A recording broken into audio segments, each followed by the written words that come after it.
Hello అండి, ఇక్కడ ఒక బెల్ కనిపిస్తుంది కదా, ఇదే జస్ట్ క్లిక్ చేయండి. ఇండియా గ్లిట్స్ తెలుగు యూట్యూబ్ ఛానల్లో వీడియోస్ గురించి ఎప్పటికప్పుడు మీకు మొబైల్లో అప్డేట్స్ వస్తూ ఉంటాయి.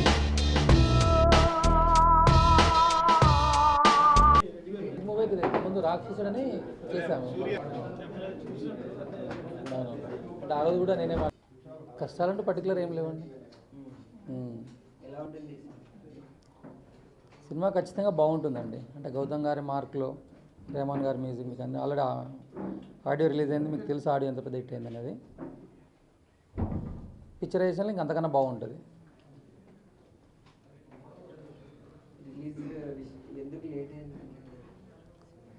రిలీజ్ లేట్ ఏం లేదండి. అంటే జనరల్గా సినిమా స్టార్ట్ అయ్యి లాస్ట్ ఇయర్ మేలో స్టార్ట్ అయింది. ఇప్పుడు 1.5 year అవుతుంది. అంటే జనరల్గా గౌతమ్ గారి సినిమా అంటే ఎప్పుడైనా 1.5 year అనేది కామన్గా జరుగుతూనే ఉంటుంది. కాకపోతే ఇది వచ్చేసి ఎస్పెషల్గా కొంచెం లేట్ అవ్వడం కారణం ఏంటంటే ఆ షూటింగ్ టైంలో చెన్నైలో ఫ్లడ్ వచ్చింది కదా, ఆ షోకిల్లా సాంగ్ సంబంధించిన సెట్ అంతా మునిగిపోయింది. అది క్లియర్ అయ్యేసరికి ఒక దగ్గర ఒక 2 months పట్టింది. ఏంటండి? అవునవును.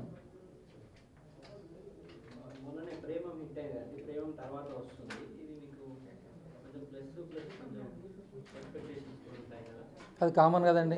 మా హీరో బిఫోర్ సినిమా మంచి టాక్తోనే మంచి కలెక్షన్స్ వచ్చి అందరూ హ్యాపీగా ఉన్నారు. అది కొంచెం అడ్వాంటేజే కదా. చైతన్య గారి క్యారెక్టరేషన్ అండి, ఫస్ట్ హాఫ్ వచ్చేసి ఒక beautiful love story. Second half వచ్చేసరికి complete out and out action ఉంటుంది. ఆ యాక్షన్ అంటే ఎలా ఉంటుందంటే ఏదో ఒక 5 minutes ఫైట్ అలా కాకుండా ఇంటర్వెల్కి ఒక 15-20 minutes బిఫోర్ స్టార్ట్ అయితే కంప్లీట్ సినిమా ఎండ్ అయ్యేదాకా మధ్యలో ఎక్కడ బ్రేక్ ఉండదండి. సాంగ్స్ ఉండవు, ఏమీ ఉండవు. కంటిన్యూషన్ చేజ్లు, ఫైట్స్, యాక్షన్ ఇదే ఉంటుంది. అంటే సెకండ్ హాఫ్ అంతా అవుట్ అండ్ అవుట్ యాక్షనే ఉంటుంది. ఆ యాక్షన్ కూడా మన రెగ్యులర్ ఫైట్స్లా కాకుండా గౌతమ్ గారి స్టైల్లో ఉంటుంది. సాహసం శ్వాసగా సాగిపో టైటిల్ జస్టిఫికేషన్ ఏంటంటే హీరో హీరోయిన్ మధ్య లవ్ ఉంది కదా, అనుకోకుండా ఆ లవ్కి ఒక ప్రాబ్లం వచ్చినప్పుడు ఆ ప్రేమ కోసం ఎటువంటి సాహసం చేసిండు అనేది అదనండి. ఈ ప్రాజెక్ట్ ఎలా వచ్చిందంటే శ్రీవాసు నాకు మొదటి నుంచి బెస్ట్ ఫ్రెండ్ అండి. శ్రీవాస్ గారు ఆఫీస్లో వేరే మూవీ గురించి డిస్కస్ జరుగుతున్న టైంలో, డిక్టేటర్ మూవీ ఆ టైంలో కొనగారు అదే మూవీకి వర్క్ చేస్తున్నారు కాబట్టి ఆ టైంలో తను అక్కడికి రావడం జరిగింది. మేము వేరే మూవీ గురించి మాట్లాడుకుంటుంటే దానికి కొంచెం టైం ఉందనండి.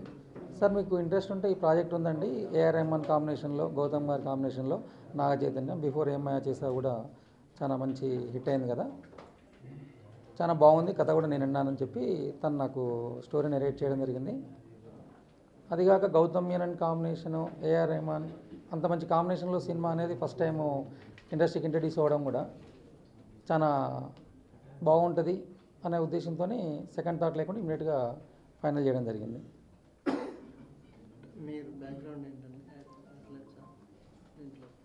మాది బేసిక్గా బిజినెస్ అండి. మా కజిన్ బ్రదర్స్, మా పెదనాన్న కొడుకులు వాళ్ళంతా వ్యాపారంలో ఉండేది. వ్యాపారం ఇంట్రెస్ట్ ఉన్నదానికన్నా ఇంకెక్కువ అంటే కూడా బెటర్ ఏమో. నాకు ఊహ తెలిసిన దగ్గర నుంచి సినిమా అంటే చాలా ఇష్టం అన్నట్టు.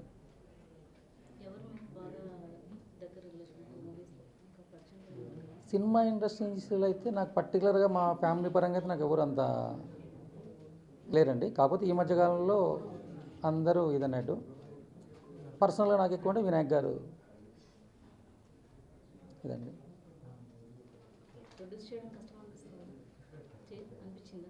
అంటే సినిమా అంటే చాలా ఉన్న ఇష్టం మీద ఈ కష్టాలు అనేది అంత పెద్దగా కష్టం అనిపించట్లేదండి. ఏమంటండి, అది కామన్ కదండి. కష్టాలు అనేది ప్రతి బిజినెస్లో కష్టాలు అనేవి ఉంటుంటాయి. కానీ మనం చేసే పని మీద ఇష్టం ఉన్నప్పుడు అవన్నంత ప్రస్తుతానికైతే ప్రొడక్షన్ చేస్తున్నాను కదా, ప్రొడక్షనే చేస్తాను. ఏంటండి,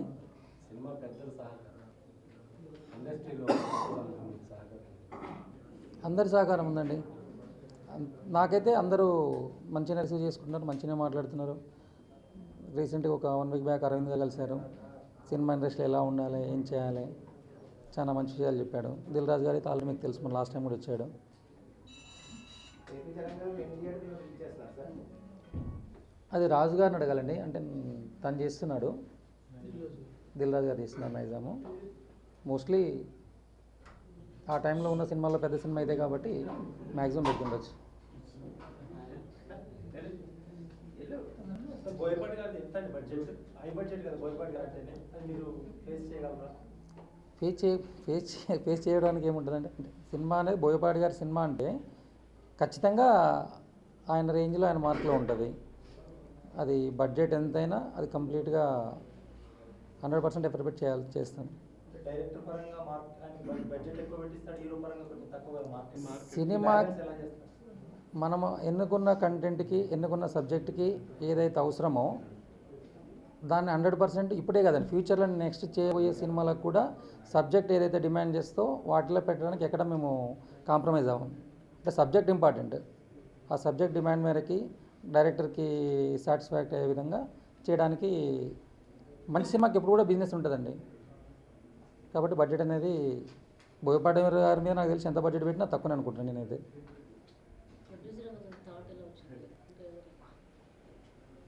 నాకు మొదటి నుంచి చిన్నప్పటి అంటే ఊహ తెలిసిన దగ్గర నుంచి నాకు సినిమాలంటే ఇష్టం అండి. ఇంకా కరెక్ట్ చెప్పాలంటే డైరెక్టర్ అవుదామని చెప్పి ఇండస్ట్రీకి వచ్చా, కొద్దిమంది దగ్గర డైరెక్టర్ కూడా వర్క్ చేశా. కానీ మధ్యలో ఇంట్లో డైరెక్షన్ డిపార్ట్మెంట్ వర్క్ చేయడం, ఉన్న వ్యాపారాలు పెట్టుకొని ఎందుకని చెప్పి అన్నారు కాబట్టి ఓకే ఇప్పుడు ప్రొడక్షన్ చేయడం బెటర్ అన్న ఉద్దేశంతోనే చేయడం జరుగుతుంది. నాకు పర్సనల్గా ఎందుకో రామ్ చరణ్తో చేయడం అంటే ఇష్టం అండి.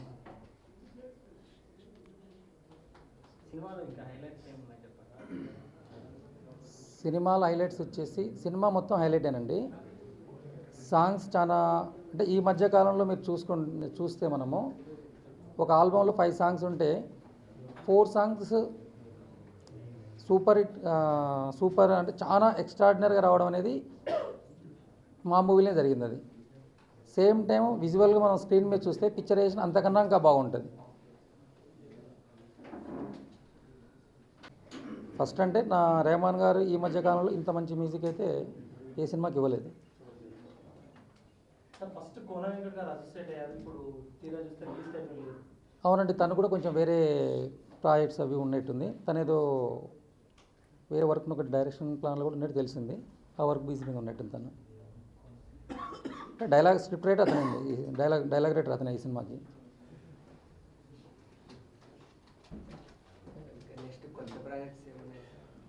ప్రస్తుతానికైతే బోయపాటి గారిది ఈ మంత్ 16th నుంచి కంటిన్యూషన్ షెడ్యూల్ ఉందండి. ఫిబ్రవరి ఎండింగ్లలో గోపీచంద్ గారితోనే ఒక ప్రాజెక్ట్ ఉంది. నెక్స్ట్ మంత్ వచ్చేసి మన విజయ్ ఆంటోనీ సినిమా యమన్ అని తమిళ్లో డిసెంబర్లో రిలీజ్ అవుతుంది. అది తెలుగు వెర్షన్ వరల్డ్ వైడ్గా నేనే తీసుకున్నాను.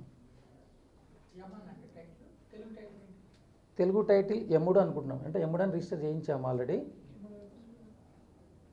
ఎందుకో యమ్మని ఇంకా బాగుంటుందేమో అనిపిస్తుంది. ఒకసారి టైటిల్ అయితే ఇంకా ఫైనల్ చేయలేదు.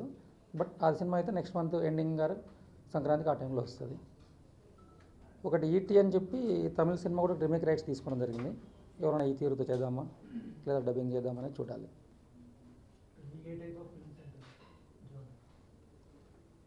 ఏదైనా మనం ఒక సబ్జెక్ట్ అనుకుంటే ఆ సబ్జెక్ట్ బేస్ చేసుకొని సినిమా తీస్తే బాగుంటుంది అన్నది నా పర్సనల్ ఫీలింగ్. ఈ మధ్యకాలంలో చాలా సినిమాలు బాగుంటున్నాయి కానీ కాస్ట్ దగ్గరకు వచ్చేసరికి ప్రొడ్యూసర్స్ కాస్ట్ ఫెయిల్యూర్ సినిమాలు ఎక్కువ వస్తున్నాయి కదా ఇండస్ట్రీలో. అవునండి, కాస్ట్ పరంగా మీద ఎలాంటి దాని గురించి ఇప్పుడే నేను మాట్లాడడం కొంచెం బాగోదు, ఎందుకంటే నేను కూడా కొత్త ప్రొడ్యూసర్నే కదా.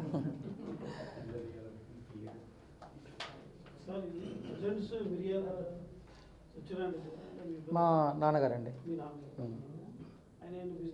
లేదండి, అగ్రికల్చర్. మాది వచ్చేసి కన్స్ట్రక్షన్ అండ్ ఐరన్ బిజినెస్ అండి. నా సిటీస్లో హైదరాబాద్లో, బెంగళూరు, బయట.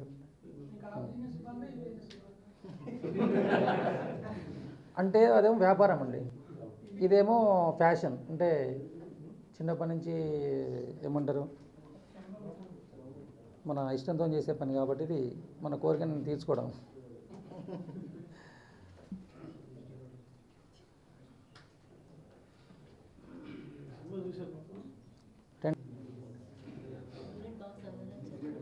ఏంటండి యూనిట్ నేను చెప్పాను కదండి, నా చైతన్య కూడా చాలా ఎక్స్ట్రాడనరీ సహకరించారని. యూనిట్ అంతా ఓకే అండి, సూపర్గా చేశారు. లే, మీరు అడిగి ఎవరితో చేయాలని ఇంట్రెస్ట్ అన్నందుకు నేను చెప్పాను. అంటే పర్సనల్గా ఎందుకు నాకంటే రామ్ చరణ్ గారితో సినిమా చేయడం అంటే సినిమా చేయాలని ఇంట్రెస్ట్. అతనితో చేస్తానని అంటే అతను అవకాశం ఇస్తే ఎప్పుడైనా చేయడానికి రెడీనే ఉంటాం అనుకుంటున్నాను, చెప్పాను అలానే. ఫ్యాన్ అంటే మహేష్ అంటే మా ఫ్యామిలీ మొత్తం ఎందుకో కృష్ణ గారు అంటే అభిమానము. అంటే అది ఎంత అభిమానం అంటే మా నాన్న తరపుకి వెళ్ళి ఫ్యామిలీస్ ఉంటారు కదా, కామ్నాన్ అంటారు జనరల్గా, మా అమ్మ తరపుకి వెళ్ళి కామ్నాన్, వాళ్ళందరూ ఎందుకో కృష్ణ గారు అంటే అభిమానం. కృష్ణ గారి సినిమాలు చూడకుంటేనే వాళ్ళు ఎప్పుడు ఇంట్లో మాట్లాడుకుంటారు కదా పడుకునే టైంలో, కృష్ణ గారు అట్లా ఇట్లా, రవి గాంధీ ఫ్రెండు, చాలా మంచి అతను, ప్రొడ్యూసర్కి హెల్ప్ చేస్తాడు, వాళ్ళకి హెల్ప్ చేస్తాడు, అలానే వాళ్ళు పెద్దవాళ్ళు మాట్లాడుకుంటుండేది. అలా మాట్లాడుకోవాలని వల్ల ఏమో తెలియని అతను సినిమాలు చూడకుంటే కృష్ణగారు ఓకే అని చెప్పి అలానే అది కంటిన్యూషన్. మహేష్ గారు సినిమాలు కూడా చూడడం, ఫస్ట్ అతను ఏ సినిమా రిలీజ్ అయినా కానీ చూసేయడం అలవాటు అయిపోయింది. కాకపోతే ఇంతవరకు వాళ్ళు ఎవరికి కలవలేదు, కానీ బేసిక్గా ఫ్యాన్ అభిమానం అదంటే మాత్రం కృష్ణ గారు, మహేష్ బాబు అంటే. రామ్ చరణ్తో సినిమా చేయాలని ఇంట్రెస్ట్ అండి. అంటే రామ్ చరణ్తో మంచి సబ్జెక్ట్ ఉంటే రామ్ చరణ్ గారు లాంటితో చేస్తే మంచిగా ఉంటుందని రామ్ చరణ్తో చేయడం పర్సనల్ ఇంట్రెస్ట్. రామ్ చరణ్ లేదండి, ప్రొడ్యూసర్ కదండి. ఏంటండి నాదా బిఏ అండి. అదేనండి కొనగారి త్రూ పరిచయం.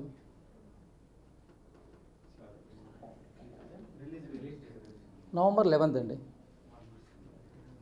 November 11th.